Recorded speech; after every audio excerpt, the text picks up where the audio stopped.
It's time for another sea story with Mr. Durite. Take it away, Mr. Durite. I think they're ready for it. This is Sea Stories with Mr. Durite. I'm your host, Mr. Durite. And today's show, the Grassy Knoll.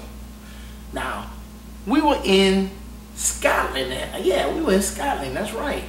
And you know how we do. We walk around and everything. And it's a funny thing about sailors. I don't care what country they go to, what city. You either get to the bar when you first step off the brow, or you eventually get there towards the end of your visit. But everybody ends up at the bar. And the funny thing is, the whole country you can go to, everybody seems to end up in the same bar. So, just like everywhere else, same thing happened here. So, we were walking around and everything, and of course somebody said, hey man, let's go into this bar, because there's an Irish pub everywhere in the world. Everywhere. So they said, let's go in this Irish pub. And it's like, shit, why not? You know we're going to end up going anyway. So we go into the pub. Sure enough, there was some guys from the boat there. And there was this one guy, Tim, going to the bar. And there he is, sitting across from a Scottish dude in a drinking contest. First thing popped in my head was, this is a terrible idea, because there's no way you're going to outdrink some Scottish dude in his own damn country drinking his stuff. What were they drinking? They was drinking diesel. And diesel was strawberry beer. But it wasn't beer, it was strawberry ale, I think it was. Something like that. And they called it strawberry, but it didn't taste like strawberry. That shit tastes, what did that shit taste like? I don't know. You throw some STP in some Budweiser or something. No, it was Red Bull. If you take Red Bull and you put it in Budweiser, I think it tastes close to that. I might be wrong. If you don't think so, let me know. But for real, that's what it tastes like to me. I didn't care for it that much. Maybe it was a strawberry. Hold on, it wasn't strawberry. It was cherry. And maybe it did taste like cherry, but cherry and beer don't go together. And it wasn't a cherry ale. It was cherry flavor added to ale. You know, so it was like two things that shouldn't go together. You know, they got this stuff out that's the apple cider, and then they put the strawberry apple cider. Well, shit, that goes, and that don't taste that bad. This diesel stuff was horrible. But anyway, they chugging down these big, huge ass glasses of diesel, and like people rooting them on. And the funny thing was, his LPO and his chief was two of the people that was rooting them on. And I'm like, wait a minute, number two, this don't seem right either. So he's chugging his thing down, and he's swaying and everything. And I'm like, whoa, this fool done had way too much to drink. Now, I'm not going to sit up here and tell you I was the nursemaid of the boat or nothing like that, but man, I was trying to look out for everybody, man. I gave a shit about everybody. And man, I saw this and I'm like, dude, let's just call it quits. You lost. You can't drink no more. This dude's already done. I'm like, you can't hang with this. You need to come out of here. Oh, Stu, I'm fine.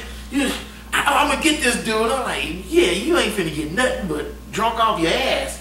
And then his LPO and she was like, yeah, Stu, we know what we're doing. We got this. We got this. You know, he doing great. I'm like, how the fuck you saying he's great? Look at him. He about to die from alcohol poisoning, right? So I said, no, look, you gotta get him out of here. At least put some water down his throat or something. You know, so they're like, we got this, Stu, get out of here. You got this. They basically ran me out of there, right? I wasn't happy about it, but, you know, come on. It was his LPO and his chief. And they said he was fine and that they have. So what can I do but believe that, right? We leave out, walk around the block a little bit more. I think we got a bite to eat or something. As we was coming back, we was getting ready to try to catch a cab to go back to the base. Off in the distance, I mean, it's all concrete and everything. So off to one side is water, then you got some grass, and then everything is just like city.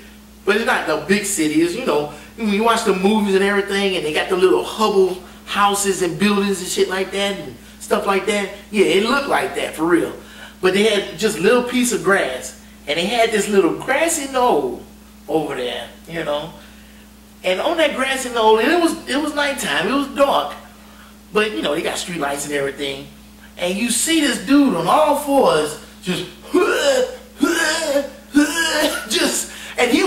heaving. He wasn't even puking. He was just dry heaving. And I looked over, I'm like, oh, I bet I know who the hell that is. So I go over there, and sure enough, it's Poe Vandenberg, man. Just, he done puked up so much, and he's still puking. It was just sad. Sure enough, his chief and his LPO was over there holding a water bottle, trying to give him water. And I'm like, what in the hell is going on over here? And mind you, listen, I think I was a second class at the time, right? So I'm over there, what the hell is going on? Oh man, Stu, we got this. I'm like, bullshit, y'all got this. Y'all ain't got nothing. Look at this dude on the ground. He can't even puke anymore. He ain't got any fluids in him, and he's still trying to throw up. I'm like, he's on his hands and knees, laying in his shit. And look, y'all not even good yourselves. Y'all barely hanging on yourselves.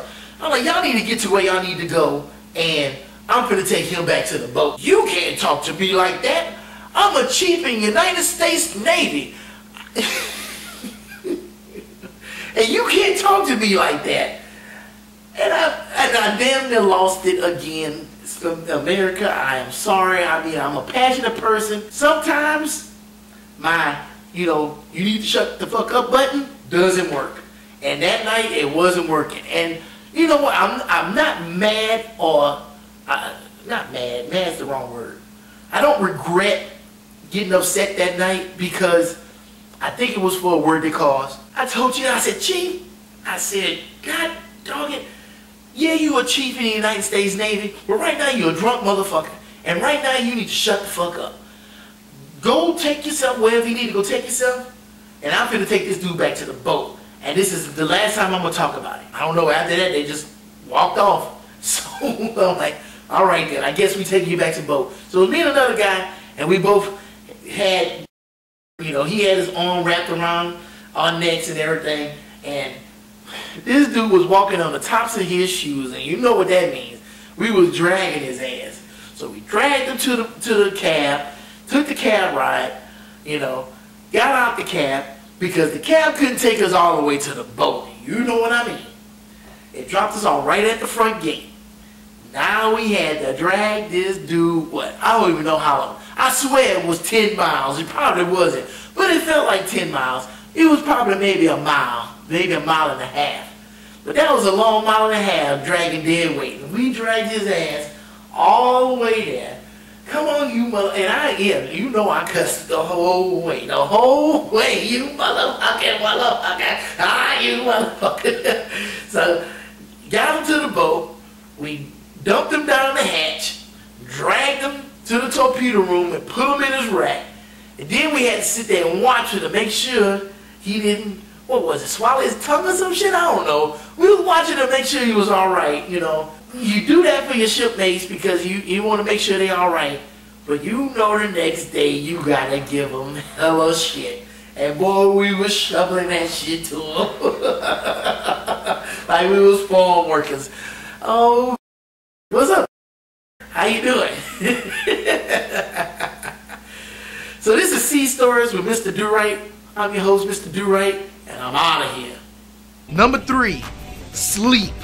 Let me tell you, you sleep when you get sleep. You get sleep when you can sleep. You'll see people standing up in the hallway sleep because that's when they get a chance to sleep. You don't get sleep that much. You don't know what you're gonna be doing. If you can sleep, you better be sleeping because if you're not sleeping, somebody is around the corner ready to wake you up. Let me tell you, right now I am programmed.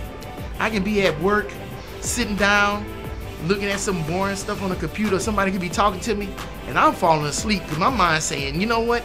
This is a perfect opportunity to get some rest because they ain't saying nothing. So sleep, yeah, that's a top secret on a boat because if you ain't getting no sleep, then you're going to be messing up left and right, and there's a many opportunity for you to mess up on the boat.